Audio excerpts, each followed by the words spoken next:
Josh Brown will be kicking off for the St. Louis Rams. And deep back for the Indianapolis Colts will be the running back Chad Simpson. He is 2 years out of Morgan State.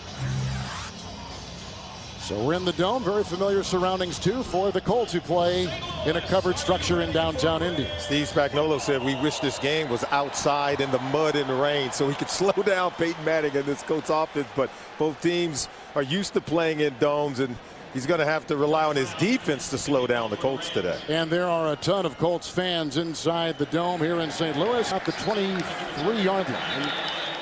And there is a 21-yard return, and a flag was thrown on the play. As you take a look at Simpson, Carl Cheffers is our referee.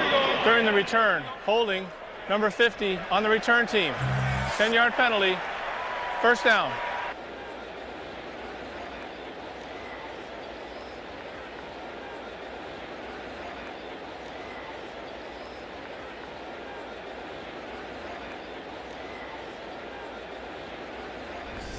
We talked to Peyton Manning last night, and he takes no one for granted, whether you're undefeated or winless. No, he understands. He says this is going to be a mental challenge going up against Steve Spagnuolo's defense today. In the slot formation, they've got Dallas Clark from the 10, first and 10.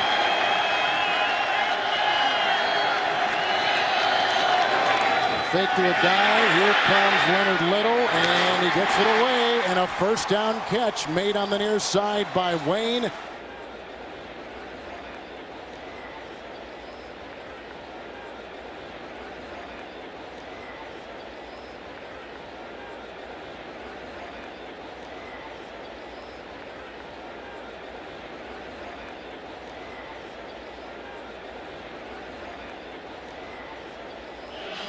First and 10 from the 24. 43 defense by St. Louis on a first and 10. Usually a lot of noise in here when the Rams are playing well. A little bit subdued right now. Here is a guy who is hit and brought down well by Dahl. Lost back to the 19-yard line, loss of 4.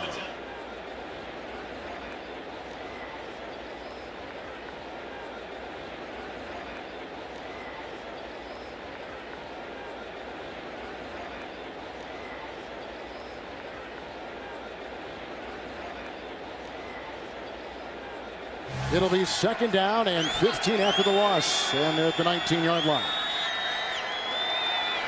There are 5 defensive backs.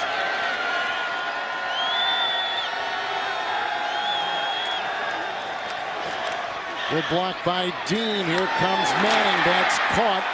38-yard line by Robinson, hit by Laurinaitis.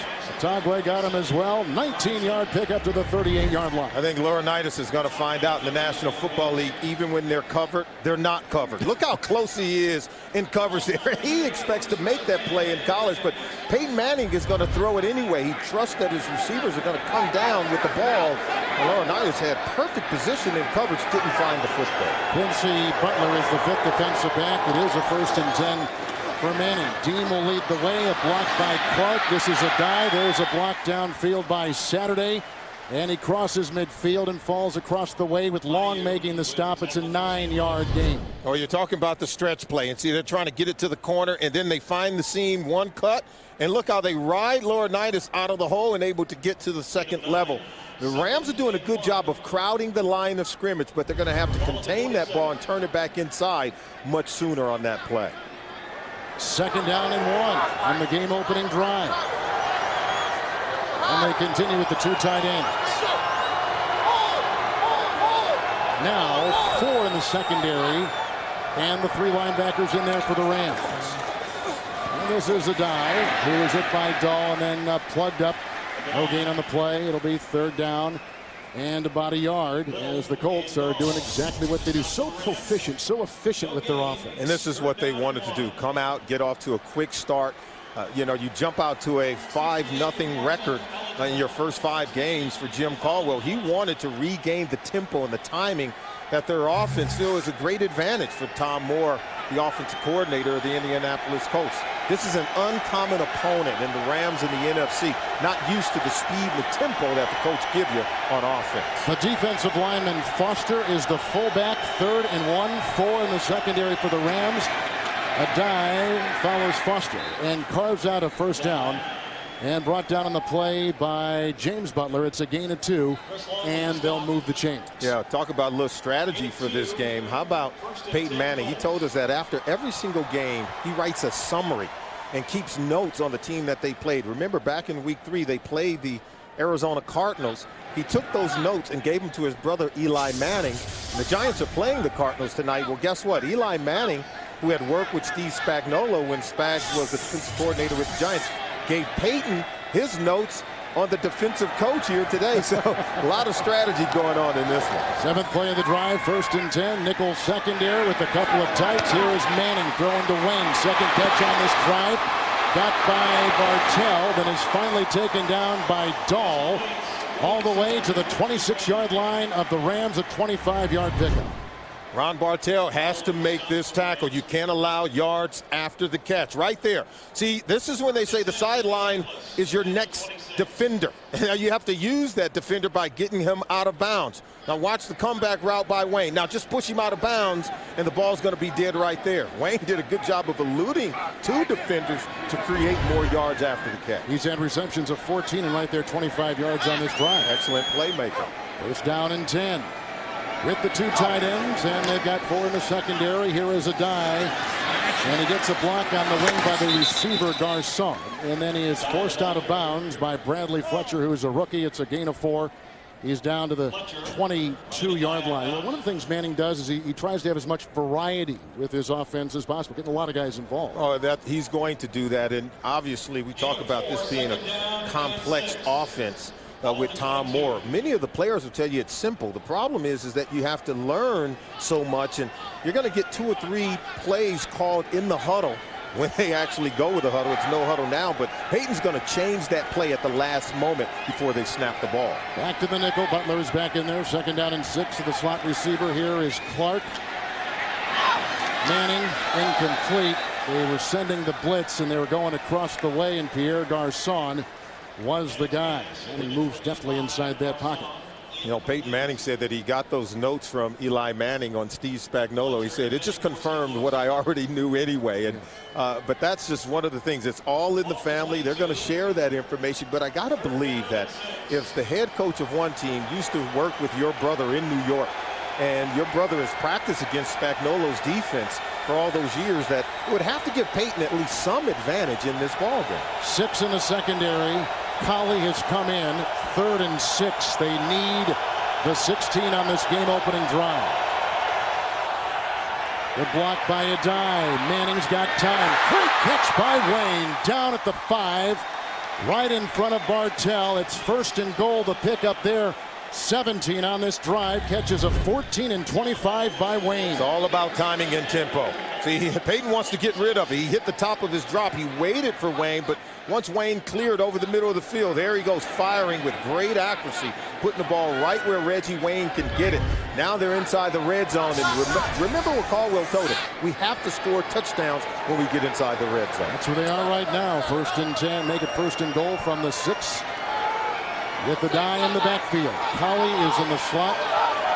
And there are 5 in the secondary for the Rams. Game opening drive. It started back at the 10. Here is a pass to the end zone. Colley fell incomplete. And there is a flag. I guess Colley fell because of some pressure on the corner across the way. And looks like it may go on Bradley Fletcher.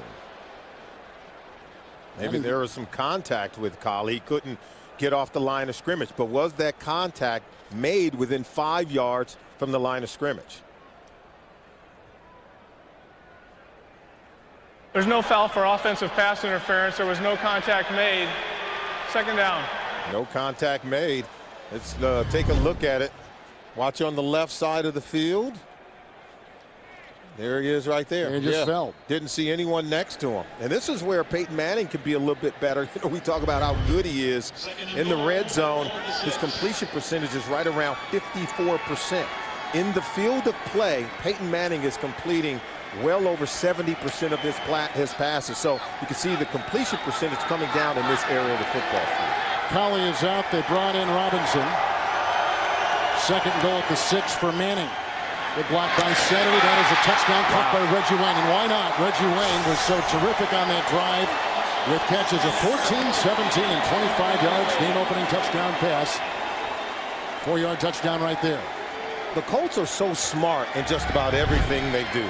Defensive players are taught to defend 2 yards into the end zone. Now watch where he runs this route. Right on the goal line. So they understand what defenses teach defensive players, and they take advantage of it. Reggie Wayne coming away with a touchdown. Matt Stover will try the extra point. The regular kicker, Adam Vinatieri, had some knee surgery, out 7 or 8 more weeks. He drills it in. Well, a great way to start for the Indianapolis Colts. Peyton Manning has just thrown his 346th touchdown pass, and Reggie Wayne has just caught from Manning his 57th touchdown pass. What a pair. Quarterback, wide receiver, in sync with one another early after coming off the bye week. Pat McAfee will be kicking off. He is a rookie. Amendola, who was plucked off the Philadelphia practice squad, is inside the 5 for the Rams. Looking for a block and brought down by Aaron Francisco of the Colts. After the Peyton Manning touchdown pass and the subsequent kickoff from the 19, first down and 10 for Bulger, gives to Steven Jackson, who runs up the back of his own blocker. That was Jacob Bell, and he was brought down by Daniel Muir on a gain of 2.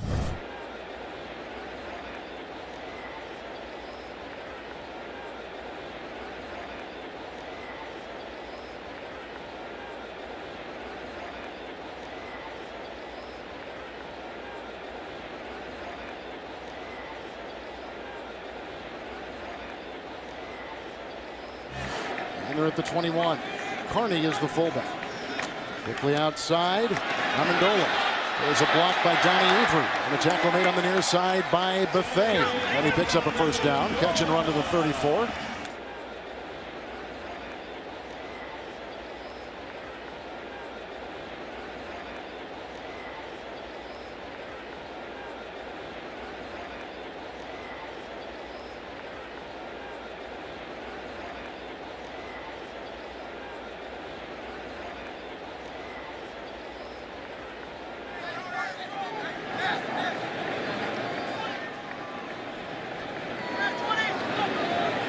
Bulger, who played at West Virginia in his 9th season. Good stop right there by Bob Sanders. No big gain there, just about a yard or 2, perhaps to the 36-yard line. He means so much to this team. Yeah, he gives them the kind of energy they need on defense to be able to stop a player like Steven Jackson. They need a stopper, need a tackler. And well, he's like the Energizer Bunny, and all the other 10 guys in the huddle, they feed off his energy on defense.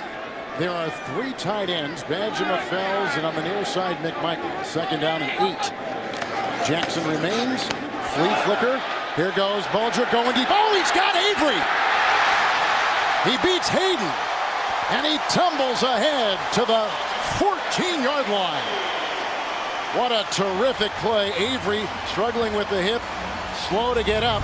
A 51-yard flea flicker completion. Now, who did they get? Bob Sanders lurking around the line of scrimmage. They got him with the play fake. It was more than just Hayden. The safety, Bob Sanders, aggressive with the run fake, coming up to the line of scrimmage. It allows Donnie Avery to get behind him.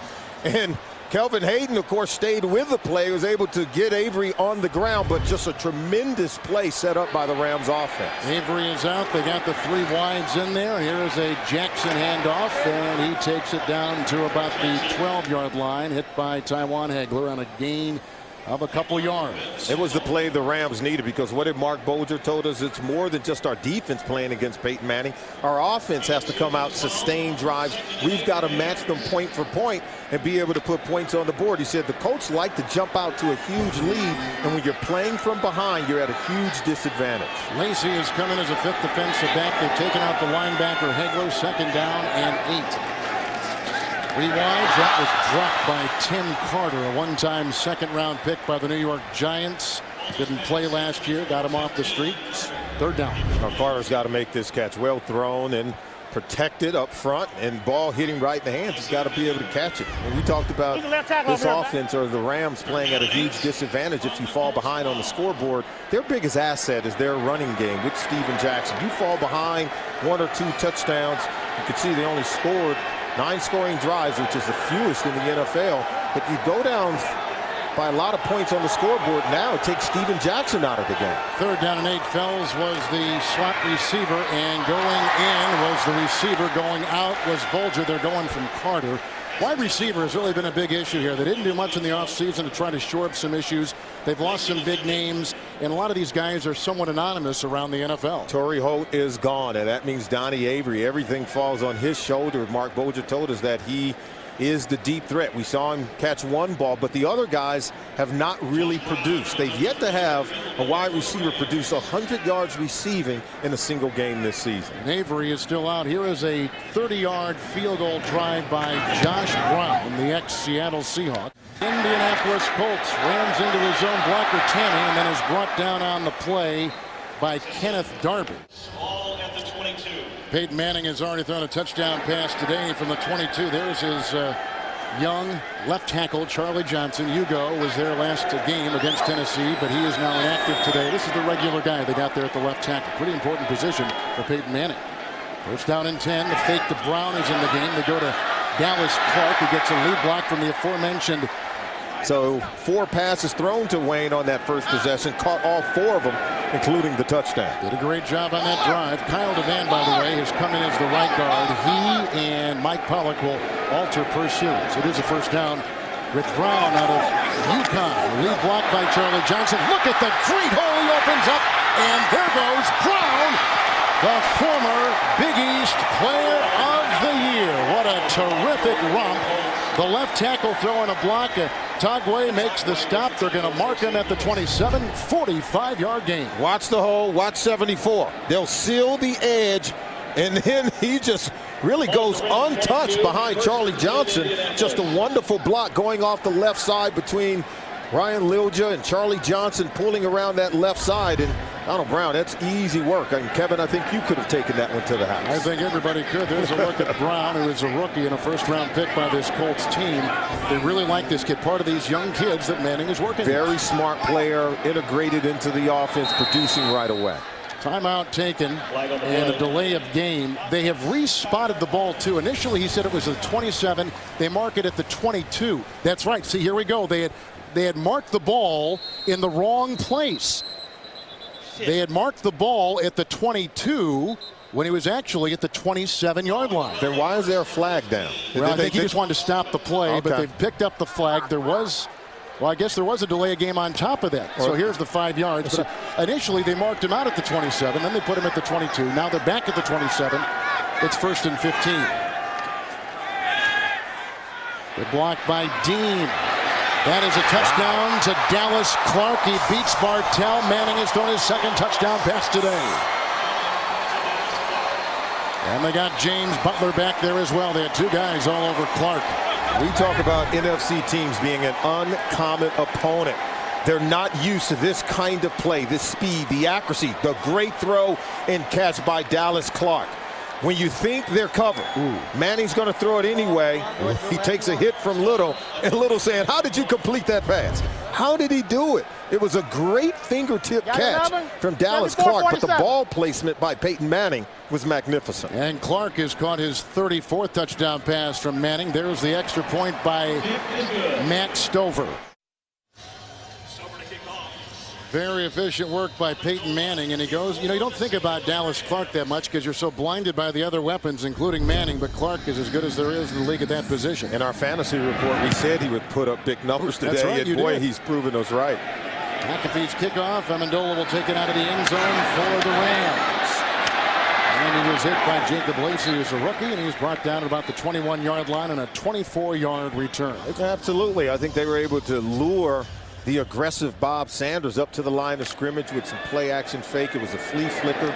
They faked as if they were going to run it. You know he wants to get up there and stop Steven Jackson. Let's see how much more disciplined he can be on this possession. Looked like Antonio Johnson may have moved. He did. There's a pass outside going to Keenan Burton, who is 2 years out of Kentucky on a gain of 5. Calvin Hayden was over here covering on the near side for the Colts. At the 26. Offside, number 90, defense, 5-yard penalty. Repeat first down. They didn't call Antonio Johnson. They called Daniel Muir, who was waived by Green Bay. And with Ed Johnson gone, and there was some question as to why he was cut. Was it his off-the-field activities, or was it just a lack of production on the field? And they said it was on the field issue. Yeah, and you talk about these penalties. It was the thing that Jim Caldwell told us last night. They have to clean it up. He said that's one of the areas I wanted to address during the bye week, already hurting them on that play.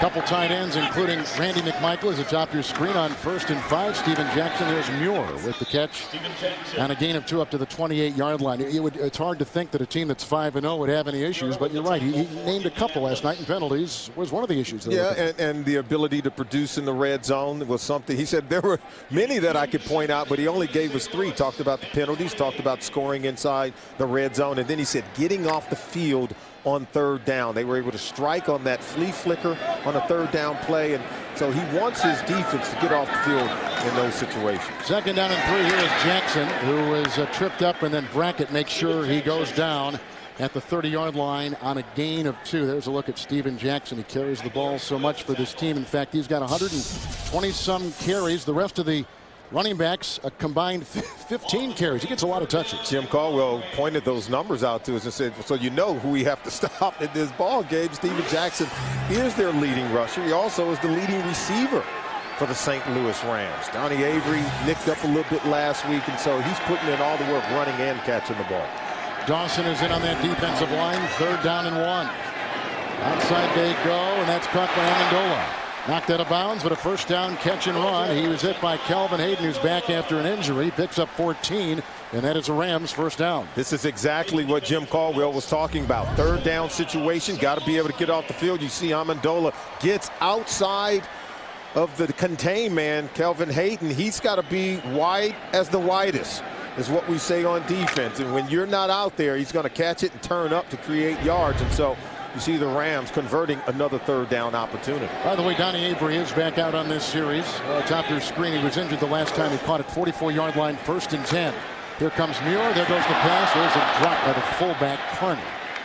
He is a guy who's had most of his success with the New Orleans Saints. 2nd down and 10. You have to wonder if that ball was tipped a little bit because it was too easy to catch. And Bolger is normally a very accurate passer. Let's see if the linebacker was able to get a hand on it. No, Brackett couldn't hit it. Actually, it hit Kearney right in the hands. You've got to be able to make that catch. 2nd drop, 3 incompletions. You know, the margin for error for this team is so small. Well, that's why they've lost all 5 of their games. When those opportunities present itself, you've got to be able to capitalize. Couple tight ends on 2nd down and 10, and this is a lead block by Bell, who was pulling, and a tackle was made by Brackett on Jackson. Flag is thrown. Gain of 2 as it stands now. Number 63, offense, 10-yard penalty. Repeat 2nd down.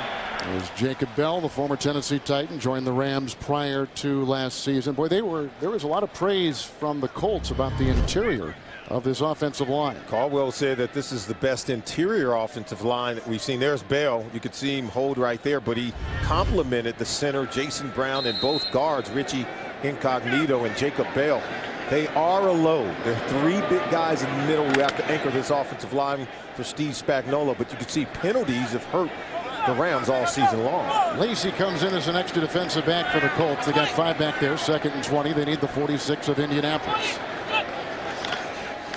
This is Kenneth Darby, the running back, who is hit by Buffet, who leads the Colts in tackles, and he weaves his way to the 45 and picks up 11 on the play. Darby is out of Alabama in his 2nd year.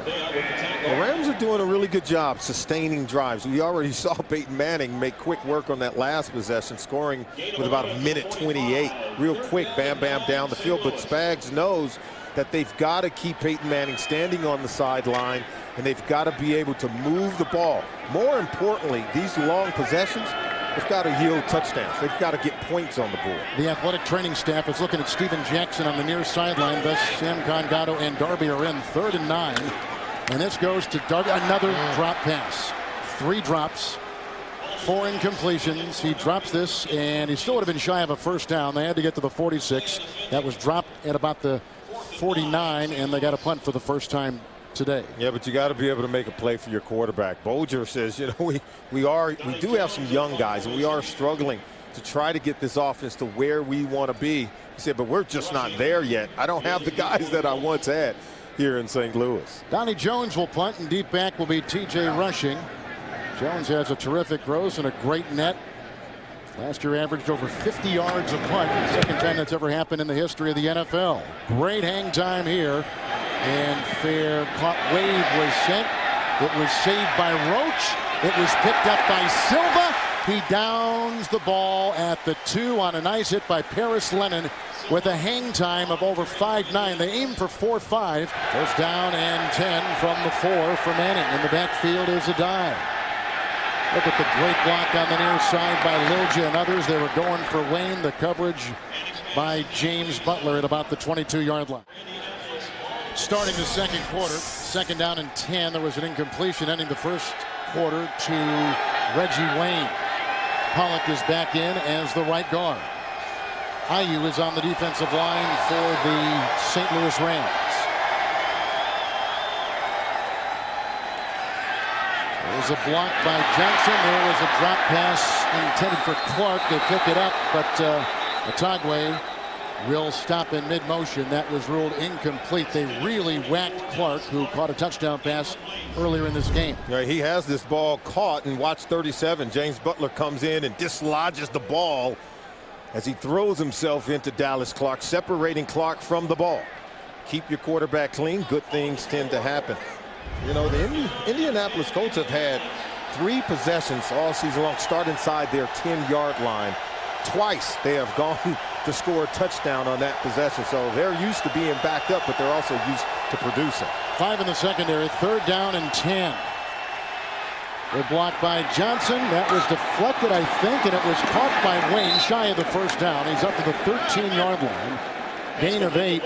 And over there we had Bartell, who was defending, and the Colts have got a punt. This ball is just a wounded duck, and luckily Reggie Wayne had the presence of mind to come back. See, the ball's hit right there? Yep, it was now deflected. watch how it just floats up there. If this ball's intercepted, it can be returned for a touchdown, and Reggie Wayne smartly and alertly comes back to make it a completion, but short of the first down mark. 3 and out. Lawan Ramsey was the one to get up there and knock it away. So Manning, after throwing 2 touchdowns on his first 2 possessions, will punt right here. The rookie McAfee will send this high. Amendola is back at about the 36. Hang time of 4.6. And he'll weave his way in. He's brought down by Melvin Bullitt at about the 45. A lot of interesting attachments for the Colts in this game. Oh, look at this. I mean, Indianapolis going for their 15th straight regular season win. Caldwell trying to become the 5th rookie head coach to start 6-0. And Peyton Manning aiming for another 300-yard game. And this is something the Rams don't want to happen. They want to avoid a 17th consecutive loss. Jackson is in. 5 defensive backs for the Colts. There's a handoff to Steven Jackson, who was hit and brought down by Buffet, and also got some help from Dwight Freeney. Picks up 3 to the 48. We did not address this the last series for Peyton Manning. There was a pass that he threw. Now watch as he comes down on his leg.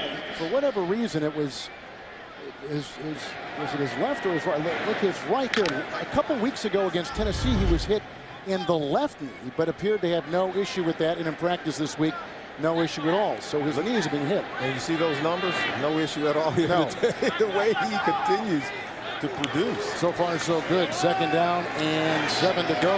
They're outside. Amendola weaving and brought down on the play by Clint Session.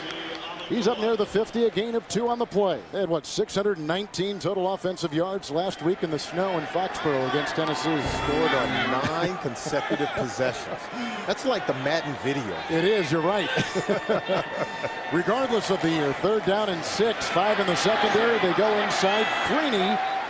Dwight Freeney was watching Daniel Fells. How about that? Dropping back in coverage. 3 and out for the Rams. They got a punt again. They've got to be able to produce this excellent field position on a third down play, and you can see just really good coverage. How about Freeney? He's not pass rushing, he's in coverage. I'm sure he wants to go after the quarterback, but boy, he showed that he can make plays in space defending the pass. Donnie Jones will punt again. 8 years out of LSU. Came from the Dolphins as a restricted free agent a couple of years ago. Deep back will be T.J. Rushing inside the 10 for Indianapolis. Darby with a good block. Nice hang time and fair caught by rushing at the 13-yard line for Indy. Because I think this is the deepest pool of quarterbacks that we've had in the 90-year history of the league. And we're looking at, I think, the truly best of the Bucs. Here they go at the 14, their fourth time they've had the ball. First and 10, this is a dime. And following a Saturday block, and Laurinaitis is the one who makes the stop after a gain of 2. And he told us that when he plays in a game, he really is going up against the opposing team's defensive coordinator. And today he's matching wits with Steve Spagnuolo, the guy who stopped the Patriots run in 2007. Good point. Second down, long 7. They go to Garcon. He cuts back inside. Got some great blocking in there by Devan. And then Sloan, he fumbles the ball. Turnovers have been a problem for the Indianapolis Colts. It was recovered, though, by Indy at about the 34. They jumped on the loose ball. I don't know if Collie got it or not. 17-yard gain as it stands. Yep, Austin Collie was there to help his teammate Pierre Garcon. It is a first down. Oh, that's an excellent play. You see the speed and home run hitting ability of Pierre Garcon. But when you're a young receiver, got to learn to protect the ball. And see, he doesn't protect it there, has it stripped. And what did Jim Caldwell tell us? Said when we have not played well, when we have stalled in our offense, is when we have done this, when they've turned the ball over. Fortunate they didn't turn it over there. Still the nickel, and here comes a die. Johnson trying to afford him a block, and brought down by Laurinaitis and also by Duzable across the way. It's a gain of 5. Bartell was in there too at about the 40-yard line. But the thing about Manning is he always tries to do something in the offseason. One time he had in training camp, he had a camera in the end zone watching his eyes. He was worried that maybe he was letting on to the defensive secondary where his eyes were pointing. He wanted to work on that in camouflage. And doing a much better job now of looking off the defenders, pump fake to uncover receivers in terms of not indicating where he really wants to go with the ball. Second down and 5. And Manning looking for Dallas Clark, who's got a touchdown pass already today. Dahl in the secondary was covering him. So there you take a look at Peyton. You know, we've got such great equipment.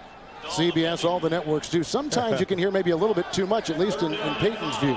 Yeah, he doesn't want the dialogue that he's currently having right now to be heard and picked up by our parabolic microphones that we have on the sideline. He was saying, can you guys turn those down a little bit? You know, people are going to the television copy to pick up what I'm doing and what I'm calling at the line of scrimmage. Well, some guys do that. Third down and 5. There's a nice looking pass and a first down catch. 47-yard line. They hit Reggie Wayne. Jumping on him was Quincy Butler. Gain of 7. First down. Yeah, this is just really good execution by Peyton Manning. And what about the protection by the offensive line?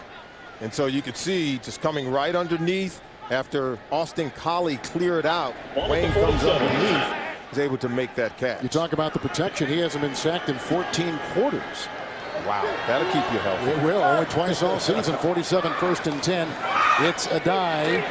And looking for some blocking out there. There just isn't much. And they're going to give him about a gain of a yard, maybe 2. Laurinaitis out of Ohio State, the rookie, brings him down. You were talking about defensive players picking up on what Peyton Manning says and does at the line of scrimmage. How about the rookie James Laurinaitis told us in our production meeting that he went to the television copy to try to pick up on the timing and tempo of this offense and even what Peyton Manning is doing at the line of scrimmage. This is probably one of the best players I've ever talked to in a production meeting. Being a rookie and sounding as if he's a 10-year veteran, picking up on the little things. Second down and 8. There's a fumble by Adai. Picks it back up, and then he was brought down by Ayu as he crossed the 50, picks up 3 to the 49-yard line. Well, you got to look for any advantage you can. And, you know, you talked before about these being uncommon opponents, and you've got to learn as much as you can in a very short time. You really do. And Laurinaitis, you know, he quoted Ray Lewis saying that if you try to play mental gymnastics with Peyton Manning, you already have lost the game. And he understands it. He, along with Lofa Tatupu, guys playing in the NFC, they said that, boy, it's a whole nother ball game when you're matching wits with Peyton Manning. 6 in the secondary, 3rd and 6. Donald Brown is at the side of Manning. Outside for Garcon, got by Otagwe, knocked down by Fletcher. And he's shy of the first down. He's to the 44. He picks up 5 on the play. Well, the St. Louis Ram defense, now they're locked in to what they're trying to do. Now they're getting defenders to the ball, but the first guy's got to be able to make the catch. Garcon does make the first defender miss, but their ability to swarm, and the second guy, Fletcher, does get the tackle. And now the Rams defense has been able to stop this Colts offense on 2 consecutive possessions. Spagnuolo loves what he's getting from the defense. Manning was just so irritated going back to that sideline. It's only 4th and a yard. And here is the punt sent downfield by McAfee. Fair caught. Amendola. 2 consecutive punts for the Colts after 2 consecutive touchdown passes to begin the game. From the 8, 1st and 10, Steven Jackson. Sent up the middle. Looked like Freeney. Maybe Raheem Brock was there on a gain of 3.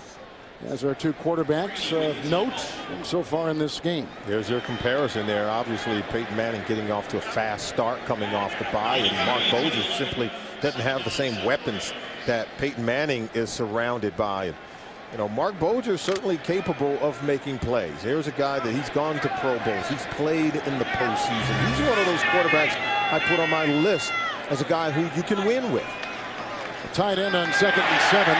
Wow, and that's a loose ball. They're going to calm down. Freeney got to him, and Bolger, who's had the bad shoulder, was just ripped to the field. Looks at his left hand, as you can see, and Freeney is right there with the sack. He beats the rookie, 77, Jason Smith. He just uses the speed. It's all out speed and a race to the quarterback for Dwight Freeney. That's a rookie he's going against. He's going up against a rookie. Their 1st round pick from Baylor, Jason Smith, playing at left tackle. 7 sacks now, and you can see 7th consecutive game with the sack. He had 10 last season. Almost forced another fumble. 3rd and 16. And the challenge flag is out. They want to see if indeed the ball would come out before the knee went down. You think you might want to help Jason Smith, a rookie tackle, going up against the likes of Dwight Freeney? Just a little bit of help. That's all. Freeney's so good. Alex Barron is the other guard out there at times. It's Smith right now at that position. The ruling on the field is that the quarterback's forward progress was stopped before the ball came loose. That is not challengeable. 3rd down. So the Colts are going to load up their secondary with all kinds of players. Let's look and see. What they mean by it is that he was going backwards. He had already had his forward progress stopped and was moving backwards when the ball was coming out. I think this is a fair call. Can't challenge, you know, in terms of his momentum. So 3rd and 16, they need the 18-yard line. As you take a look at Smith, who had missed some time. He had knee injury, started the first 2 games, missed the last couple, then played a little bit in Jacksonville last week. 3rd and 16, nickel secondary. And Steven Jackson, just to try to give him some breathing space. Eric Foster was on the defensive line, among many that bring him down. And he's to the 6-yard line, and 3 and out for the St. Louis Rams. And if you're the Rams, you have to go conservative there after what you just saw in terms of the speed and that pass rush, your inability to protect Mark Bolger. We told you at the top of the show that's one of the reasons they've given up an average of 47 sacks in each of the last 3 years. And so if you get into this position, you've got to be able to run the football, punt it out of that area, and not give up a big play. And here's Donnie Jones, who has never had a punt return for a touchdown. This is rushing at the 47, 4-4 on the hang, and there he runs out of real estate across the way and shoved out of bounds on the far side by Darby. The long snapper, Chris Massey, as you can see, being helped onto the golf cart.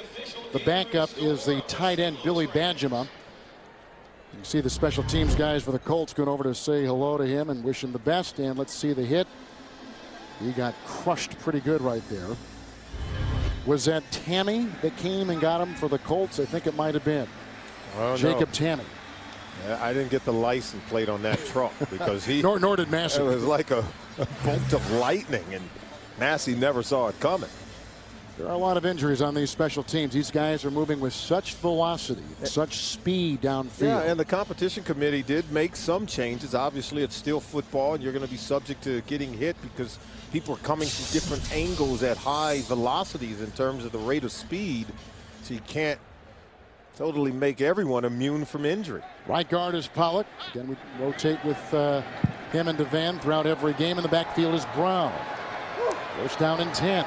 4 in the secondary for the Rams. Good block by Brown and Lilja.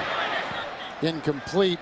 Nobody home. Everybody cut in. That ball sails over everybody to the frustration of Peyton Manning. Second down and 10 as we take a look at the South and the undefeated Colts. You know, the winner of this division seems like every year jumps out to a 5, 6, 7 consecutive win streaks to start the season. The Titans, you see at the bottom, 0-6. They got off to a 10-0 start before they lost a game last year and ended up winning the division. And Jim Caldwell, in his first year as a head coach, has this team off to a flying start. Quincy Butler becomes the 5th defensive back. Second down and 10. This is Brown. A team block. Blocked by Johnson. He's in the secondary. Laurinaitis brings him down. 28-yard line, a 13-yard burst by the rookie from UConn. I'll tell you why he's got a so stinger. good. Look, he's holding on to his left arm. I'll tell you why he's so good. See, he doesn't try to get to the outside. He knows you got to get upfield. See, the more you can get upfield and press the line of scrimmage, that's where the yards come. So many young players try to get outside, and then the speed of the game will catch up with you. As a rookie, Donald Brown has learned well early on. First down and 10. Adai has taken the place of Brown, and this is Adai out of LSU. Weaving his way, brought down by Quincy Butler. That is a gain of 3 by Adai. So Brown, and he's playing with a heavy heart. We mentioned he went to UConn. This is a guy that was a friend of the late Jasper Howard, fatally stabbed about a week ago, as a matter of fact, and Brown knew him, played with him. And everybody in the UConn community still suffering with the loss of a friend. Very sad. Played inspired against West Virginia, a game they did lose, but boy, it really has brought that team closer together. Second and 7. This is Clark. He was brought down by Dahl at about the 18, close to a first down. 6-yard pickup with the terrific tight end Dallas Clark. And quietly, this offense is now moving again. They seem to have stalled on their last 2 possessions, thanks to that run by Donald Brown that you talked about. Nice throw here to Dallas Clark. Clark, I think, has quietly become one of the top tight ends in the National Football League, especially in the AFC. May have a Pro Bowl in his future this season. Third down and 1. We've just been told Reggie Wayne has a strained groin. We don't know if he's going to return. 3rd and 1, 4 in the secondary. Adai, good looking block by Charlie Johnson. Brought down on the play by Laurinaitis, the Butkus Award winner, gain of 5. He's got a first down. He's inside the 15. In this day and age, Solomon, in the NFL, you've got to have at least 2 running backs. St. Louis has got Jackson. They got to hope he stays healthy. Oh, there's no doubt about it. I mean, more teams are going to that, and even with the best running back, say in Minnesota, with Adrian Peterson, they still have Chester Taylor, but here in Indianapolis, it's Joseph Adai, it's Donald Brown. They have always kept 2, even going back to the days of Edgerrin James. Back to the nickel in the secondary. Adai is in 1st and 10. Running outside, there was a block by Collins, and then a terrific tackle on the near side by the rookie Bradley Fletcher out of Iowa. No gain on the play. See what happens when you try to get outside, when you try to go toward the sideline? The speed of the defense will catch you. You got to get vertical. Woo! Or that's what you'll get. A stamp in the middle of your chest. Second down and 10. Hank Baskett becomes the replacement for Wayne when they go to these 3 wides. Baskett, Colley, and Garcon. I don't think they thought this would be the look of the receivers when the season began. 2nd and 10. And this is Colley coming off a 2-touchdown reception performance a couple weeks ago. Brought down at the 6-yard line. He was hit by Dahl. He was whacked by Fletcher. Picks up 9. And he'll be shy of a first down by about a yard. Well, Colley has certainly stepped his game up. You know, becoming a guy after Gonzalez had left the game. And now we'll find out, with Reggie Wayne out, just how much Pierre Garcon and Austin Colley can help carry the offense. 5 in the secondary. You see the 2-minute warning is upon us. After the third consecutive St. Louis punt, the Colts took over on the 41 of St. Louis, and the big play has been a 13-yard run by Donald Brown, who, by the way, is on the sideline, injured right now with the shoulder. Yeah, and they need him because whenever he's come into the game, he has really been a spark for this offense. They've got some young players, including Donald Brown and Austin Collie, who have integrated themselves in the offense and have produced immediately. Basket is the third receiver, 3rd down and 1. The guy is in the backfield.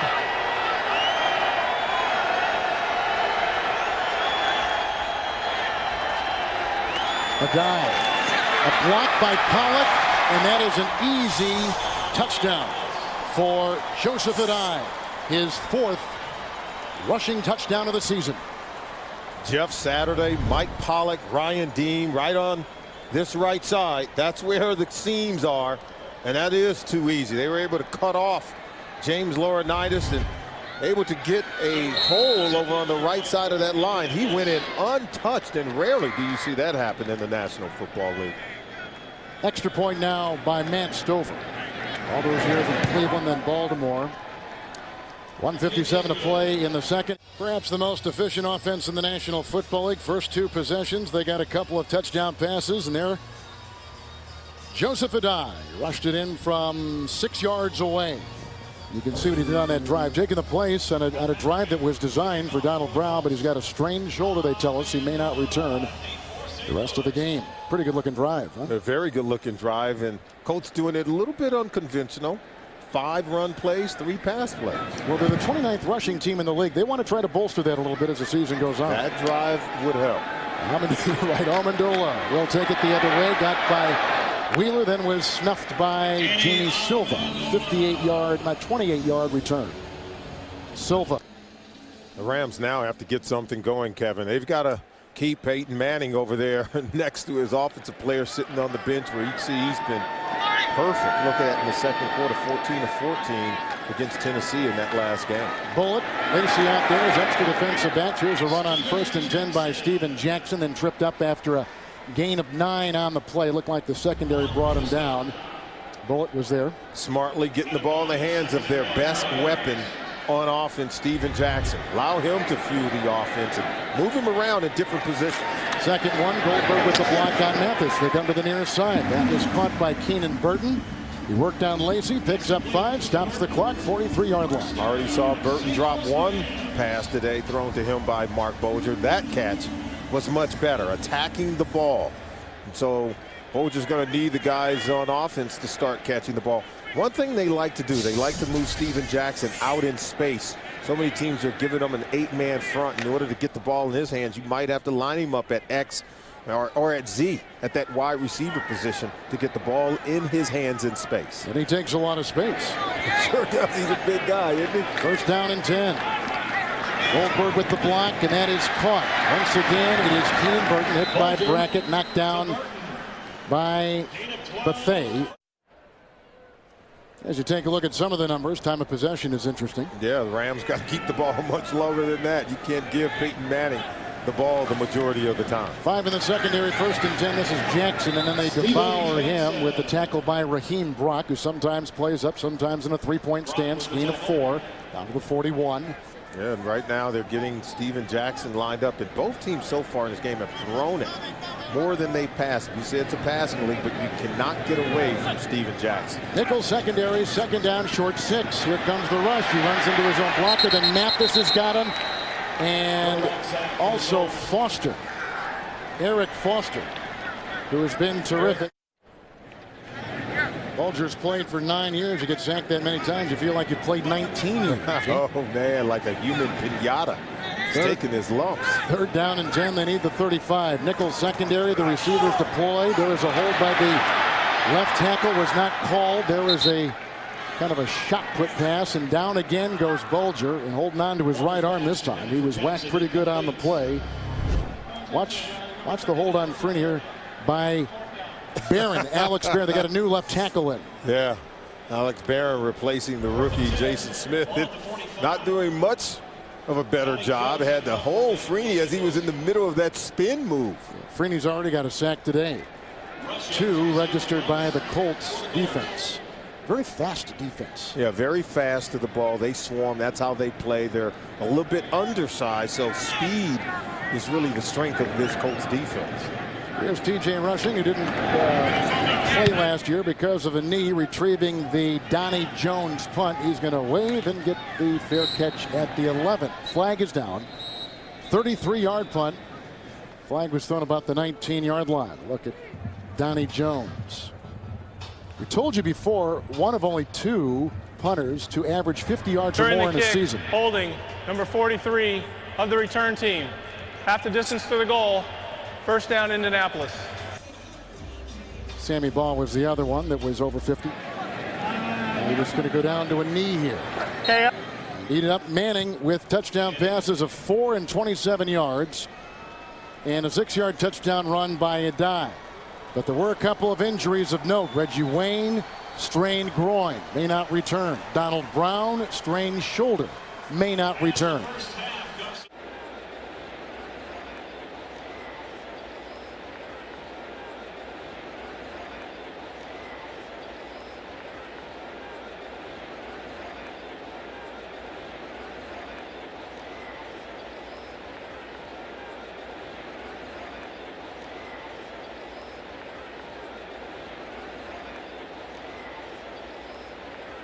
Alex Barron is in there right now. From the 35, first down and 10, play action for the quarterback Bulger. That is the 4th drop pass today. That one dropped by Steven Jackson. Why does it always seem the bad teams always drop the ball? Whether it's Cleveland or St. Louis, drops always become an issue. Being a bad team is a product of dropping balls. When you drop passes like that, then it's going to be tough to win. You see no touchdowns in their last 19 games in terms of the first possession of the second half. So 19 straight games. When they have start the second half, they've not been able to score a touchdown. And I'm sure Steve Spagnuolo's wishing it comes to an end. Right here, right now, it's got to start with Steven Jackson catching the football. Penalty was on the Rams, drives them back to the 25, so it's 1st and 20. 4 in the secondary for the Indianapolis Colts after that holding call. This is Jackson. Running outside, he was tripped up by the rookie Powers. Gerard Powers got him initially to the 36-yard line, a gain of 11 by Jackson. What a magnificent spin move on Clint Sessions as he shoots the gap. Now watch him right there, 55, right there, making a miss in the backfield. Whenever a linebacker gets that kind of penetration into your backfield, it's usually going to blow up that play. Jackson did a magnificent job making Sessions miss in the backfield and turning it into a positive game. 4th all-time Rams leading rusher with Dickerson, Falk, and Lawrence McCutcheon ahead of him. 2nd down and 9. That is caught. And the tight end, Nick Michael, holds onto that ball, brought down by Tywan Hagler to the 43. It's a gain of 7. Oh, yes, where are the stars under the big top that used to be the greatest show on turf? Well, here's one. But didn't that surprise you when you saw this earlier this week? Since 2006. Look at the names on that list. Adrian Peterson, LaDainian Tomlinson, and Westbrook. He's outperformed them all in terms of average rushing yards per game over the last few years. The rookie Moala is on the defensive line for the Colts. 3rd down and 2. Tony with the block on Mathis. That is caught for a first down. Calvin Hayden makes the tackle at the 49-yard line. The grab goes to Avery, picks up 9, first down. Watch Mark Bulger thread the needle. We said he had to be on the mark. Look how many white jerseys are around Avery. 3 defenders there, and he still squeezes it into a tight window to convert the 3rd down. Good play by Mark Bulger. Muir now comes in. Moala stays. Raheem Brock is playing the defensive end on the near side for Memphis. 1st and 10 from the 49.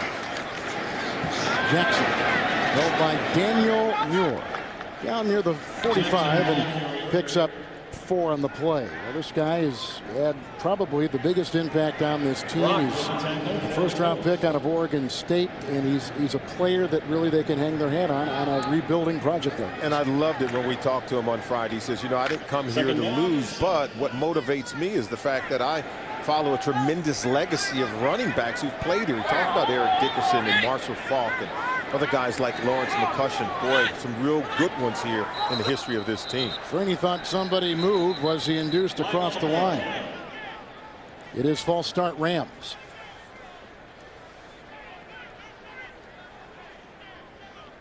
False start, number 70, offense, 5-yard penalty, 2nd down. Alex Barron, first-round pick out of Florida State about 5 years ago, and here are some of those names we're rattling off in the history of the Rams. You look at all of them, over 5,000 career rushing yards and all the touchdowns. And look, he's already passed Lawrence McCutcheon in terms of his overall touchdowns. And if he continues to run like he's running now, he's going to pass some of the other guys on that list to become the team's all-time leading rusher. And former Colts, too, Dickerson and Falk, 2nd down 11. Moala is chasing him, and that is almost intercepted on the play by Hagler. Taiwan Hagler, then some shoving after the play to Jason Brown, the center. Incomplete. Bolger taking some chances there. He saw his guy come open, but then you took your eye off the defender. Taiwan Hagler did a good job getting that hand up. Now he's got to just haul it in, make a play for your defense. Isn't that what Jim Caldwell said? We've got to produce more turnovers on the defensive side of the ball. Well, this defense is not that bad. Number 7 coming into the NFL week 7. And look at that. No interceptions in their last 24 games. So certainly needing to get their hands on the ball. 3rd and 11. They go outside to Jackson. Foster's got a beat on him. Jackson can't go any further. He's down at the 48, and he's also hit on the play by Session, loss of a yard.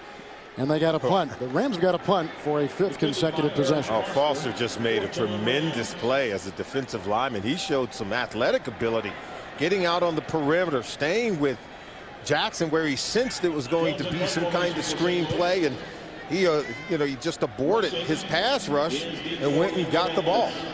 It's just real good heads-up play. Donnie Jones will punt for the St. Louis Rams inside his 37-yard.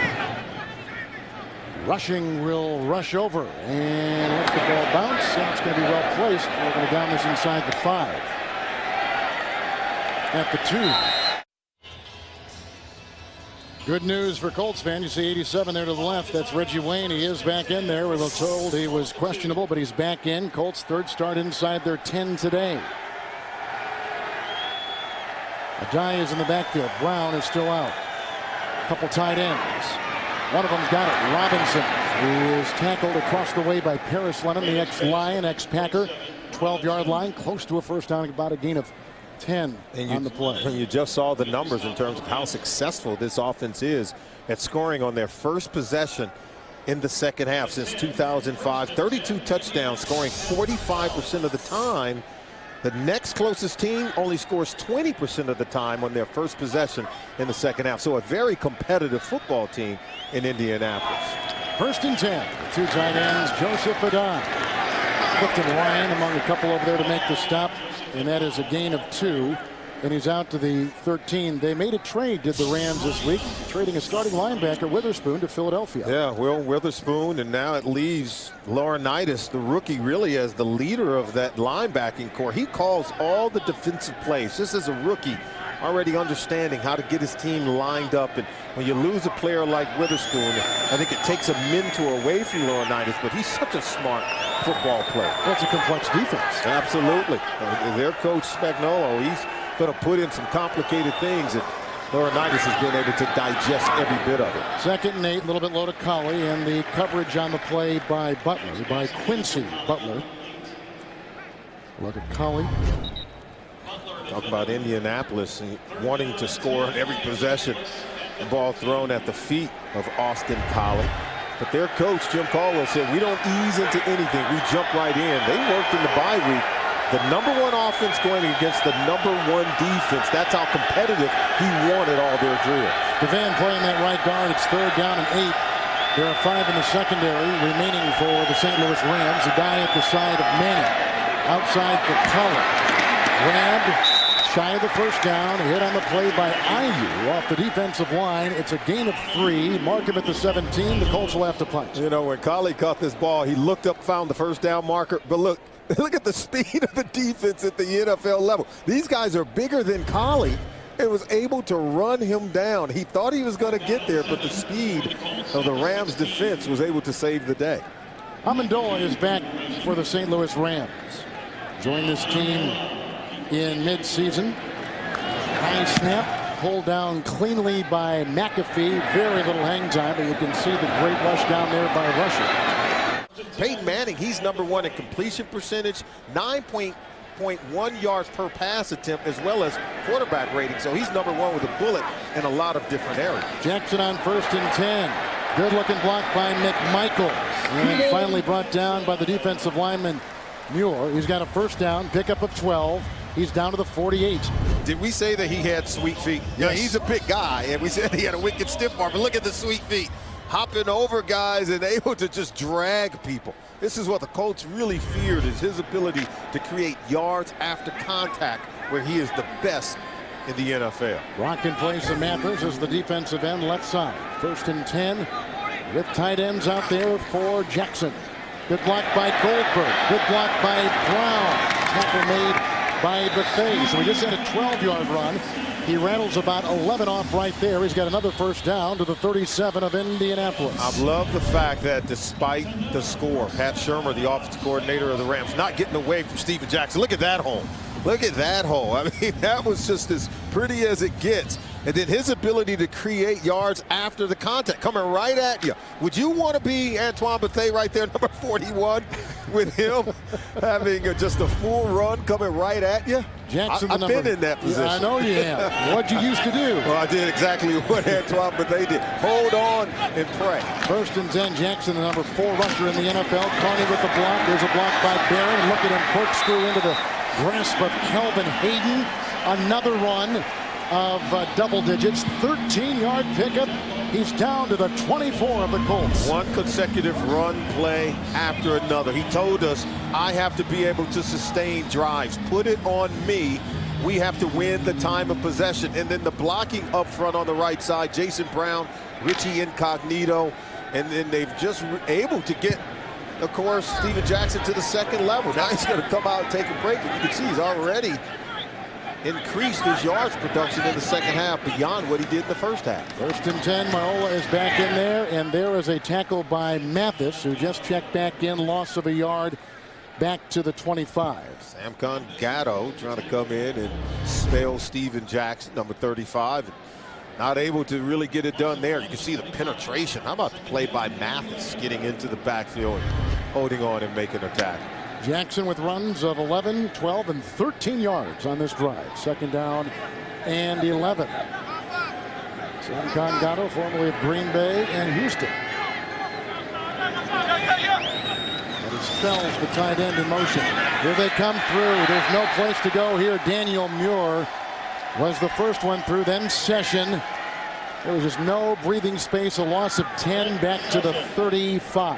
Daniel Muir just wrecked this play. Watch number 90 right there. He just beats Jason Brown, the center, from day one on that first step. Just exploded into the Rams backfield. Jackson back in. The defensive line of Foster, Raheem Brock now playing the tackle. Mathis at one end and Freeney at the other. 3rd and 21. Jackson blocked by Goldberg, who was pulling. Down to the 27. Brackett was there. Antoine Bethea makes the stop as well. Gain of 8 down to the 27. Steven Jackson is the workhorse. That was his 16th carry in the game. Over 90 yards rushing. Approaching 100 yards on the day. Well, he's got 4 straight 1,000-yard seasons. My guess is number 5 is Look at him. in his thoughts. You know, he earns every penny. I mean, he clearly is their best player, and he has not sulked at once. I mean, this team has lost 6 straight games just this year. 0-6 as you see Jason Brown come on. Here's Josh a Brown. 45-yard field goal by Josh Brown. He puts it in, so they get 3. Jackson with 91 yards rushing. Huge gains of 11, 12, and 13 on that last drive. They get a 45-yarder from Brown. So here's the ensuing kickoff now coming up from Josh Brown. And deep in Fader Kyle block. Colts will have it 1st and 10 at the 31. Manning with 2 touchdown passes. One to Wayne of 4. One to 27 of 27 yards to Dallas Clark. Pitch out to Adai. Pulling Dean. Pulling Johnson. And the tackle made by the rookie out of Iowa, 3rd round pick Fletcher. 2nd down and 8. Adai drilled on the play by IU. C.J. IU out of Oklahoma. originally drafted by Buffalo. And the gain to the 36. He picks up 3. Watch the speed in which Ayu is able to close on the ball. Number 98, look at that. Good leverage, good lick. Laid on Joseph Adai, and Peyton Manning actually was spiked to the turf by Chris Long, who has not got a sack this season for the Rams defensive line, which has been a story here in St. Louis. Maybe not living up to the lofty expectations of a number 2 overall pick. 3rd down and 5. Wayne first down. Brought down by Bartell. Gain of 7. Reggie Wayne has had a nice day receiving, 6 catches. Now 7 with that one right there. And by those completions, he just passes Warren Moon for 4th all-time in NFL career completions. He's hitting a lot of these career marks and passing up some real big names early in his career. This is his 12th NFL season, but boy, is he accomplishing so much in just a short period of time. Collie is in, 1st and 10. Dean running outside. Butler will be there, and Fletcher finally bangs a die out of bounds. 41-yard line and a loss of 2. The thing is about Manning is he just expects so much from those around him, in particular guys like Garcon and Collie. And Collie even said it. He said, there's no way I would be this far along in terms of what he's been able to do early in his rookie season. He said if it wasn't for Peyton Manning, he said Manning pushes us, and they're all the better for it. He got frustrated though early, didn't he? Yes, he did. 2nd down and 12. 5 in the secondary, and Manning will throw right into the nickel. That's caught by Pierre Garcon. And he was hit by Dahl. He gains 4. He's to the 45. He demands these kids put in extra time, and they've done that, both Garcon and Collie. Garcon said that I would come to the line of scrimmage. He said that first week against Jacksonville, my head was just spinning. Here's a quick pass on 3rd and long. This is the aforementioned Austin Collie, who is out of BYU. Bartell was there. Tagway was there. Gain of 17, matching number 17, Austin Collie. He was the 127th pick in the draft. And he was the number 1 receiving leader in all of college football last season for BYU, pass receiving yards. And you know what? He's a football junkie. I mean, here's a guy that took a 2-year mission to Argentina and stayed away from the game for 2 years. Had gained 14 pounds. He said he went from 196 to 220 and had to really get back in football shape when he was at BYU. 1st and 10. Victor would dive. Good block by Johnson. He's looking for a Garcon. He's in a sandwich with Fletcher and a Tagway.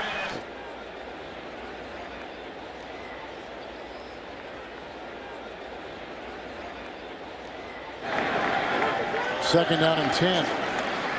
Great time for Manning. That ricochets off the palms of Garcon, who is in his 2nd year, and Pierre Garcon is out of Division III Mount Union. That did get him right in the hand. You know, Peyton Manning, he told all of us, hey, just slow down on the praise you're giving all these young guys, Pierre Garcon and Austin Collie. He said, you know, everybody thinks they're not making mistakes. He said, oh, they're making plenty of mistakes. I could show you. 3rd and 10. Here they go deep, and they're looking for Wayne right there. Bartell is back there with Reggie Wayne, and Manning does it a lot. He tries to speed the thing up a little bit and trying to catch the defense off guard, or at least they can't make any personnel substitutions. Yeah, he tried to go with the quick count, catch the defense off guard a little bit. That time, Bartell was in perfect position against Reggie Wayne. They had converted a 3rd and 7 and 3rd and 8 on that drive, but you can see a 3rd down play right there, not able to convert.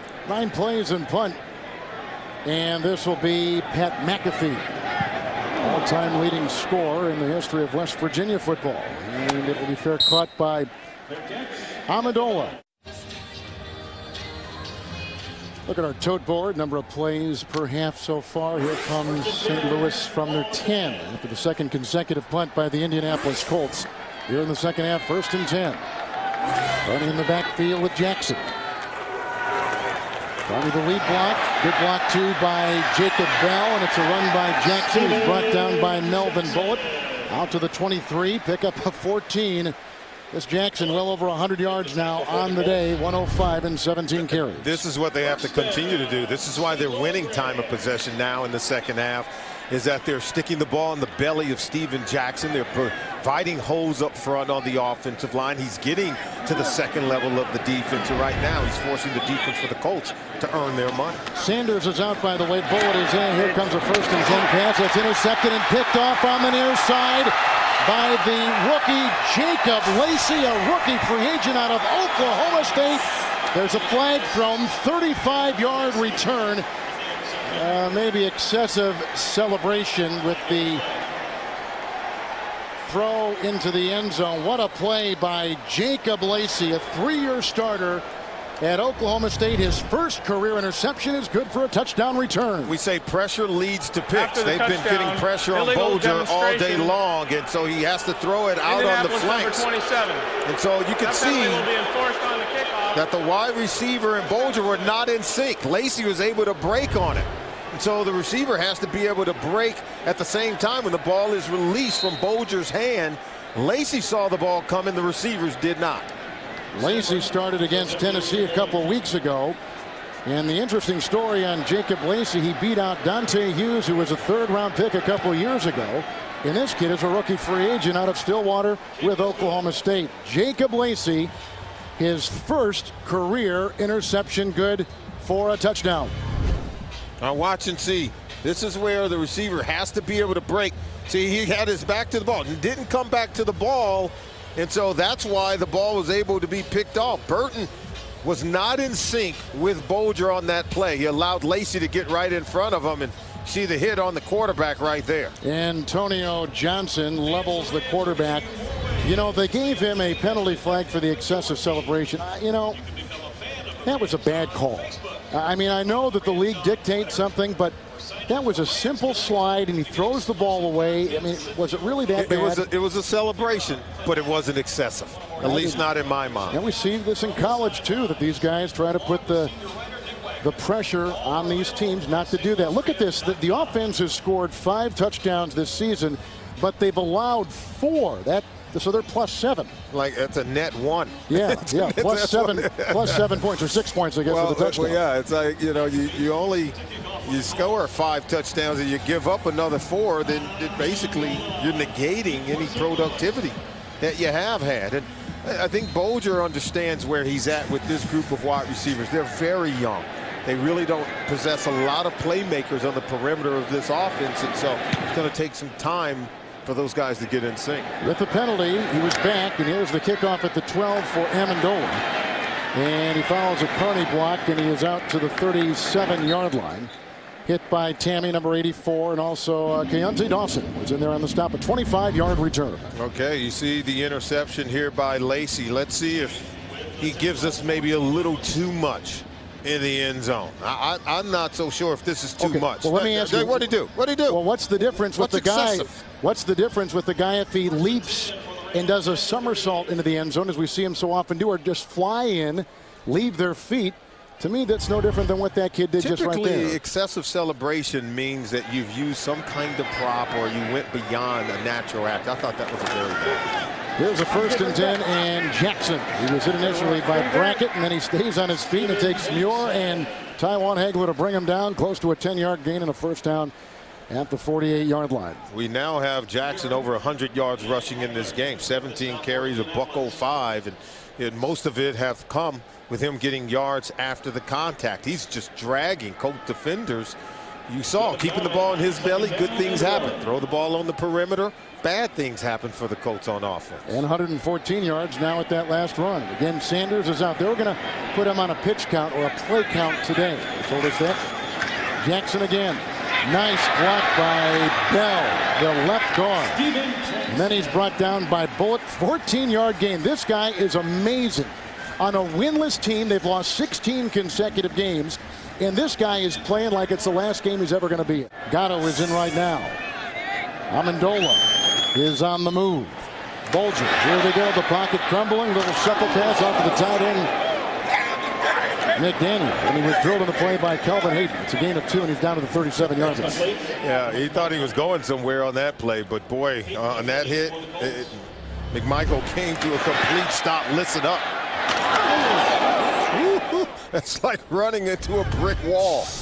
All your momentum comes to a complete halt. Foster comes in on the defensive line. 2nd down and 8. Mathis and Freeney are in. Dean Brock is the left defensive tackle. Jackson hit by Mathis and brought down. And that 2nd and long, that 2nd and 8. He's down to the 36 and no gain on the play. Bob Sanders walking off the field, coming back after missing the entire beginning of the season. And there he goes. He's sure been injured a lot in his games. What, 45 he's played and 40 he's missed in his career. Yeah, he said, hey, coming into this league, you know, playing my style, I knew I would miss a lot of games. I thought that was a very telling statement by Bob Sanders. He says, I only know one way to play the game, all out 100%. He does throw his body around, but he's not going to change it one bit. John Powers looks like he might rush. He backs off. 3rd and 7, 5 in the secondary. That's caught for a first down. Near side, Keenan Burton. Working on Powers on the near side along with Melvin Bullock. Gain of 11 on 3rd and 7. That's a first down. Now this is much better of the quarterback wide receiver being in sync in terms of their timing. See, that ball was out of his hand. Burton was coming out of his break and the ball was on the money and on time. Burton, I think on the interception, took his route way too far down the field, allowing Lacey to steal the ball from Bolger. So with Jacob Lacey guarding on that one, he'll be taken out. They put Powers over here on Burton at the bottom of your screen. 1st and 10. Jackson back in. Amendola. Antoine Bethea chases him down about the 17-yard line. Nice quick pass. Good tempo on that. Gain of 8 as they're moving downfield. A nice quick tackle by Antoine Bethea. He doesn't make that tackle on Amendola. It's going to be a touchdown. Amendola's a quick guy. He went to Texas Tech. Kind of remind everyone there of Wes Welker, who also went to Texas Tech because of his speed and his quickness with the ball. But Antoine Bethea has been, I think, a steadying force in the secondary with Bob Sanders out for all of those 5 games to start the season. 2nd down and 2. Jason Smith was playing the right tackle. Here's Amendola once again, brought out of bounds by rookie Powers. He picks up 3. He's down to the 14-yard line. Talking about Danny Amendola, he joined the Rams before week 3 off the Philadelphia practice squad. And you were talking about his career at Texas Tech. Last year he was with the Dallas Cowboys on their practice squad, then Philly's practice squad late. He caught 103 passes senior year at Texas Tech, which was good for 4th in all of college football. And you can see the quickness that kind of reminds you of Wes Welker. 1st and 10 from the 14. Jackson running with the block, chased outside by Clint Session and brought down from behind. No gain on the play at the 14-yard line. Jackson has been so good. We've already seen them complete a number of passes on the perimeter here in the 4th quarter because he was so good in the 3rd quarter of pressing the line of scrimmage, running the ball. He accounted for 94 of the Rams' 98 yards of total offense in that 3rd quarter. 2nd down and 10. The Rams only one second-half touchdown this year. Lining up with a couple of tight ends here. Bolger, Steven Jackson, pile driving his way into the tackle of Gary Brackett with a gain of 4 down to the 10. What did Jason Smith tell us? He said you got to create a big hole because he's a big guy. You know, it's not like he's going to be able to squeeze right through some small hole. And you could see right there, Steven Jackson ran right up the back of his offensive lineman and still created a hole. The rookie, Jason Smith, he is going to be a good player. I know he struggled some early here in his rookie year, but he's a hard worker, great in film study. You know he's going to become a player. He's played both left tackle and right tackle today. 3rd and a long 6. Bolger looking at a guy. He's on the ground. That was McDaniel, and the coverage on the play by Brackett. Bolger was smart. McMichael, like I said, McDaniel. Yeah, McMichael, excuse me. Bolger he had to get rid of the ball, but he already saw McMichael going to the ground, so he just tried to throw it in his direction, hoping he could draw a flag, knowing McMichael was already on his way to the ground and could never have caught that ball. Randy McMichael, who was 8 years out of Georgia, of course, had the early part of his career applied in Miami. And he is a terrific addition to this offense. 4th and a long 6. They're going to go for it, obviously, as you can see. Lined up, Jackson is the wingback on the far side. 5 in the secondary. Here comes Mathis. That was intercepted by Calvin Hayden. And then tackled on the play by Burton. Calvin Hayden makes the grab. That's his 7th career interception. He has missed the last 3 games. The pass that was just intercepted was intended for that guy, Keenan Burton. Now, after the pick by Hayden, 1st and 10 for Manning. The die running outside, and Bartell kind of steers him to the side. Brown is injured, so Donald Brown, who hurt his shoulder earlier on, will not play. That's a gain of 4. Take a look at the interception. There's Keenan Burton. See, he's supposed to go in front of the defender, not behind him. And that's where Bolger is expecting him to be. When you allow the defender to get in front, he's going to make a play on the ball. And that's why Burton's on the phone. He's pleading his case, but he's not going to win it. 5 red zone turnovers, the most in the National Football League now by the Rams.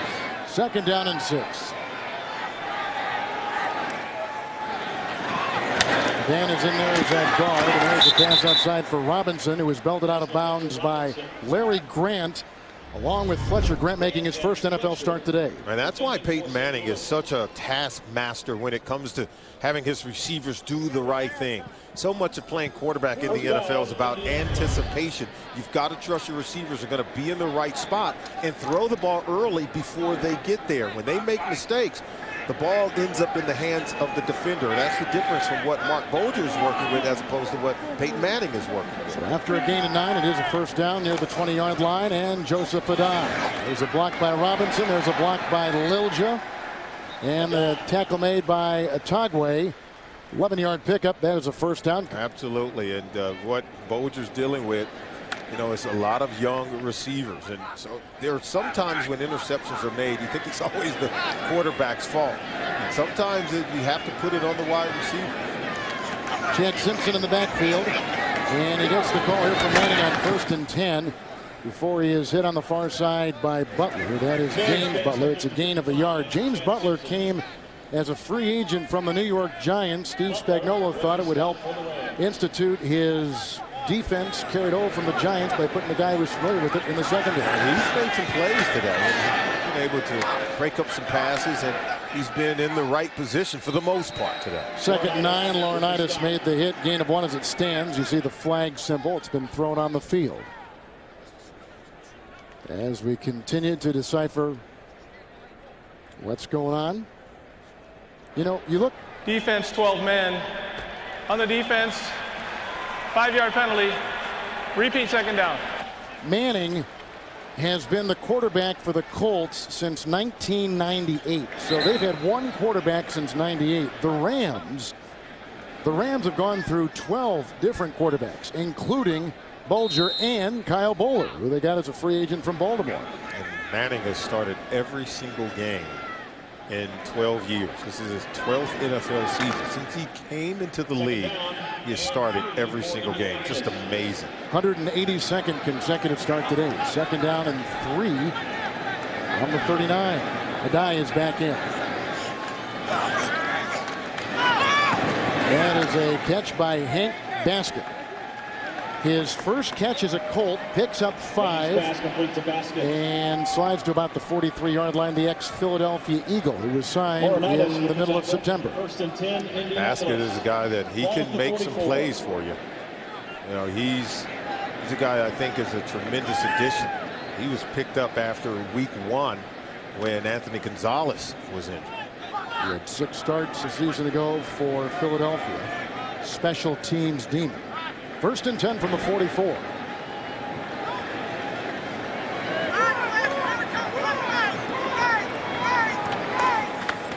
And a dive.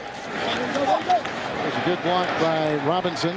Tagway brings him down as Shimago makes the tackle at about the 49-yard line with a gain of 7. Significant gain on this run play on 1st down.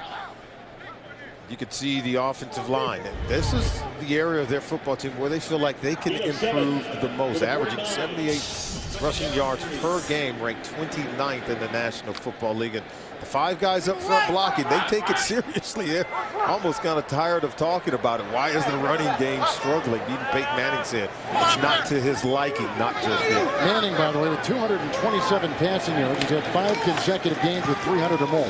2nd down and 3. Trying to get it in the bunch. Here's Garcon. broken up nicely by the rookie Fletcher. Bradley Fletcher is right there to make the defense, and there is a player down at the 5-yard line, and that is Fletcher. Watch the hand fighting between the wide receiver Pierre Garçon and Fletcher, but see Fletcher continues to fight through. Ooh, oh, you see his left and knee. You can see the knee buckle just a little bit. Yeah. Oh my gosh.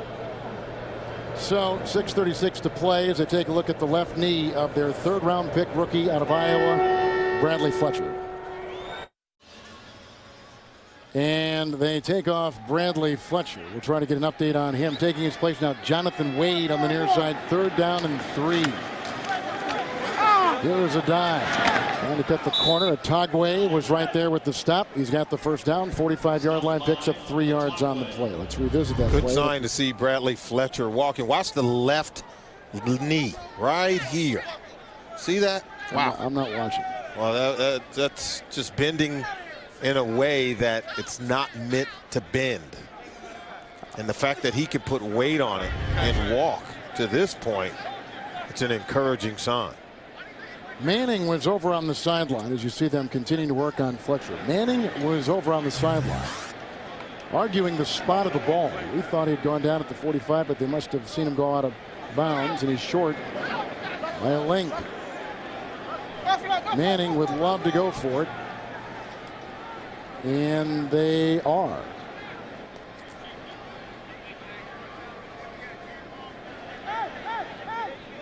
If Peyton Manning says, hey, coach, I want to go for it, do you kind of go for it? You know, he's kind of a good, if you're going to turn the game and put it in the hands of your quarterback, he's a pretty good one to allow him to take over the game. You know, Jim Caldwell, having served as the quarterback's coach here previously, has a lot of trust in Peyton Manning. Yep, he was Manning's quarterback coach the last 7 years. As we told you earlier, he was the hand-picked successor for Tony Dungy, who retired. 4th and inches. Boy, they spread out all their guys here, don't they? They keep an eye in the backfield. You see all the people clumped up the middle there for the Rams as Manning surveys. This is where he'll check maybe to a pass play, knowing that in the middle there's no yards to be had. He's going to put them in the most favorable play to convert this 4th down. And play clock is down to 2, down to 1, and Manning calls a timeout. Welcome back to the Edwards-Jones Dome in St. Louis. Jim Caldwell decided to challenge the spot. Watch where the ball is now when the knee is down here, but see the ball should be short of the 45-yard line, where they actually place it as short of the 46-yard line. I think Jim Caldwell should win on this challenge. See, now you're going to have some heads in the way here, but still the ball's right here, and there's the 45-yard line. So I think they've marked the ball outside of the 46, Kevin. So clearly, by the ruling that you can see there in terms of the evidence, I think they need to move the ball inside of the 46-yard line, just short of the 45, and that will be enough for a 1st down. Well, the marker on the near sideline is just inside the 46. The ball, as it stands now, is directly on the 46. The nose of the football is touching that 46-yard hash mark. Yeah, and then from the look at this play, the ball should have been placed closer to that 45-yard line, and certainly inside of the 46, which is right there. So as they continue to take a look at The that. line. Okay, that's where he's down. As soon as that knee went down. They may respot and then remeasure.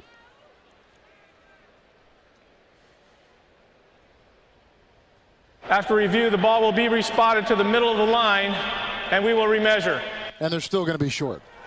They said to the middle of what line? Of the hash mark. He didn't say what line. Well, the hash mark, and they're still going to be short.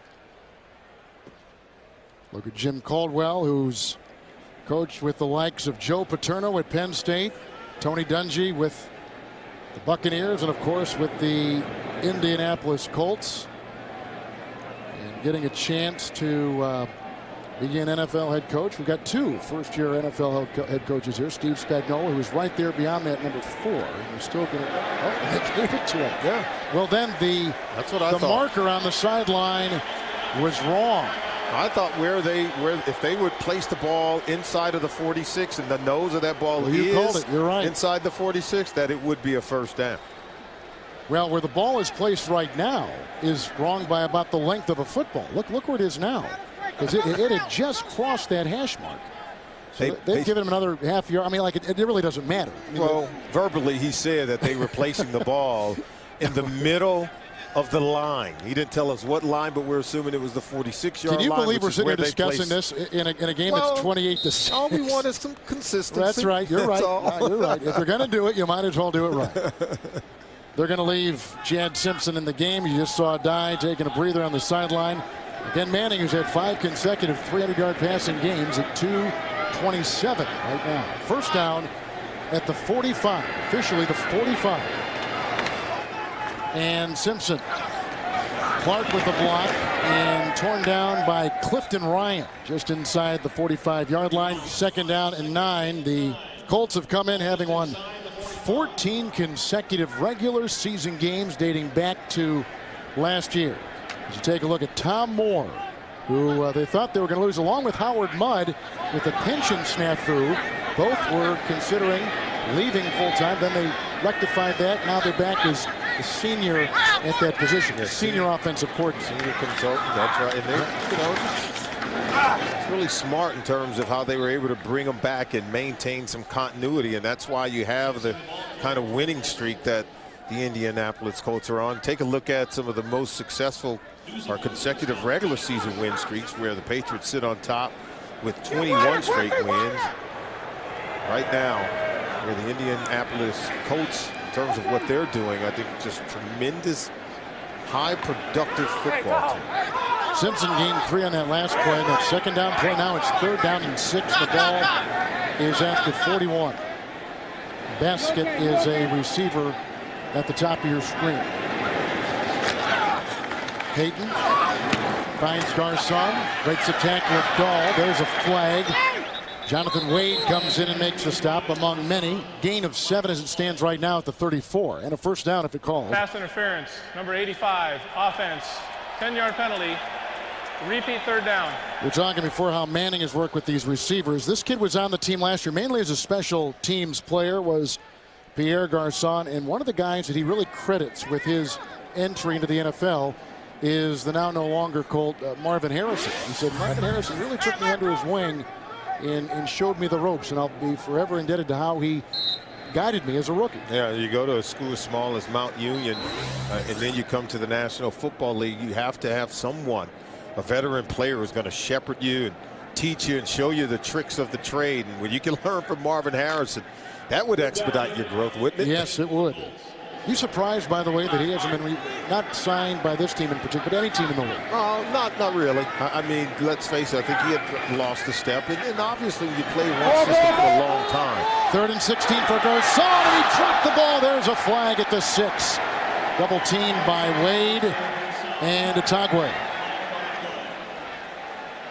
Wade has taken the place of the injured Bradley Fletcher. Wade has started some games this year. In fact, he started the first 4, so the former 3rd-round pick out of Tennessee. Pass interference, number 21, defense, automatic, first down. Was back there with Itagwe, and Itagwe gets called. Yeah, let's take a look at it. He's working against the corner and the safety, trying to split the two. Ball over the top. See Itagwe pulling there prior to the arrival of the ball, and Itagwe is not looking to play the ball. See, he's just fighting and pulling the hands down of Pierre Garcon, trying to prevent him from making the catch. And the rule states that Itagwe has to play the ball and not the man. He created contact well before the arrival of the ball. So a 43-yard penalty in essence. Collie has come in as a 3rd receiver, 5 in the secondary, 1st and goal. Manning, touchdown, Collie. His 3rd in the last 2 games. An 8-yard touchdown pass, Manning's 3rd touchdown pass today. He's got 15 on the year, and he's got 348 in his career. Unbelievable. And watch Manning operating like a surgeon. As soon as the linebacker steps up, and you see it, Collie gets inside of the safety, it makes for a very easy throw for a touchdown. Austin Collie is Manning. Throws his third touchdown pass this afternoon. Here is the extra point by Matt Stover.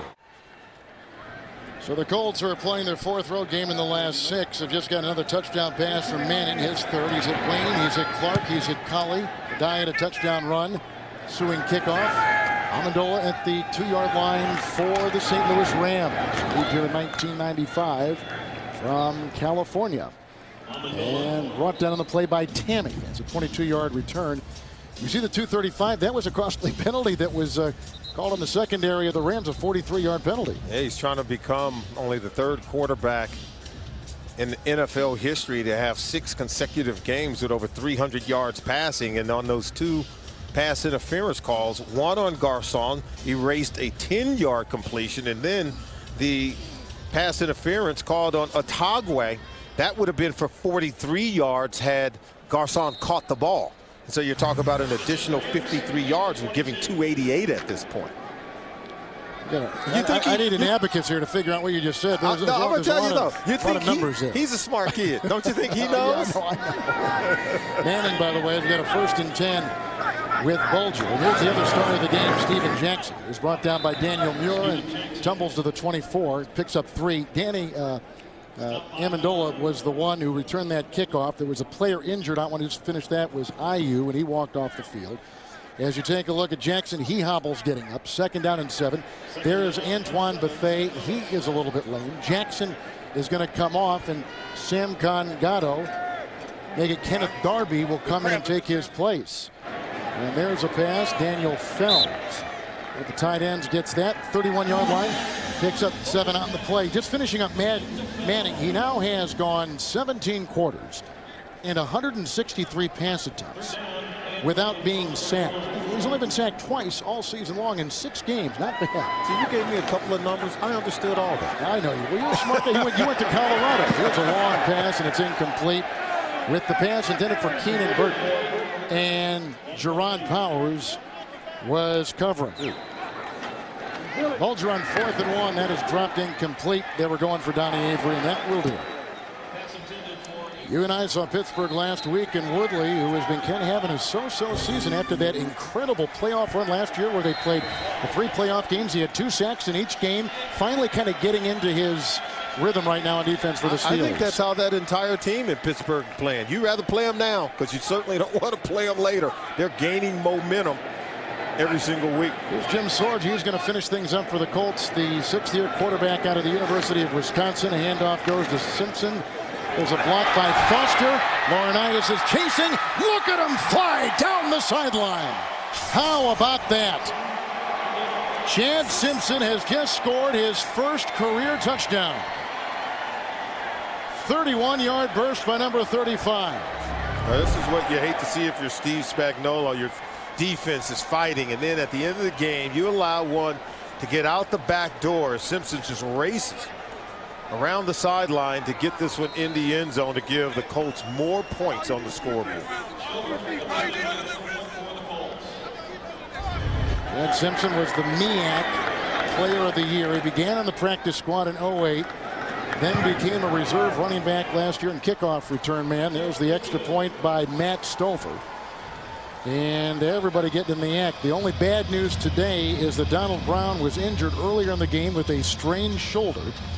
And there's a look at Peyton Manning, who will fly home tonight to Indianapolis on a short 35-minute flight, but the streak of 300 yards through the air has come to a close at 2:35, but he'll take a win in a perfect 3-touchdown, no interception performance. Yeah, you look at those 3 touchdown passes and you still know it was a good day for Peyton Manning at the office. Manning, who says he fills about 10 notebooks every season with all kinds of observations and notes. I don't know if there is a guy that takes it. I mean, there are guys that take it seriously. Then there's the Manning way of taking it seriously, right? I mean, after this game, he'll do a summary. Yes. And he'll take notes so that if he has to play him again or have to play against one of the coaches, you know, he'll have those notes. And, of course, he passed some of those notes on to his. This is the 20-yard line. And he was hit by Tammy, 20-yard return. Dating back to 08. On the 21, 1st and 10. Jackson is out, and they've got Kenneth Darby in the game. He's out of Alabama. He gets the call right here. And he was hit by Freddie Keaho along with Ramon Humber after a gain of 3 to the 24. Well, there's been no speed bump whatsoever, has there, from the baton being handed from Tony Dungy to Jim Caldwell. You see the score, Manning with 3 touchdown passes. They've had 2 touchdown runs on the ground, one by a die. Moments ago, Simpson from 31 yards. 2nd down and 7. And Darby with a block by Fells. And a tackle made by Lacey, who returned an interception of Bulger for a touchdown. Gain of 3 right there. Here's what the Colts have coming up. San Francisco, which the last I saw, they were getting whacked by the Texans. I haven't seen a score lately, but they got San Francisco coming to Indy, then Houston, and then that Patriot game on the 15th. I guess 24-21. I guess it was 21-zip. Houston. So San Francisco made a game of it, but Houston certainly is a good team, good opponent. It's going to be a much anticipating matchup in the AFC South when Houston pays a visit to Indianapolis in 2 weeks. And I think Houston is a team on the come. Well, 17th consecutive loss. A lot of this inherited by Steve Spagnuolo. And now they go to 0-7. They came close last week, losing in overtime down in Jacksonville, 23-20. This guy who was trying to turn things around, still stuck in neutral with the ball club. They play at Detroit next week.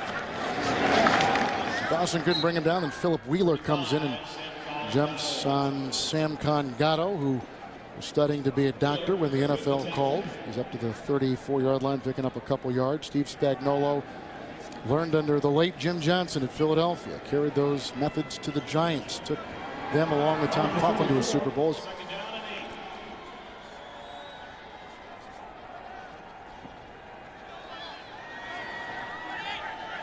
As we just said, Detroit will be on the schedule next week. 2nd down and 7 from the 34.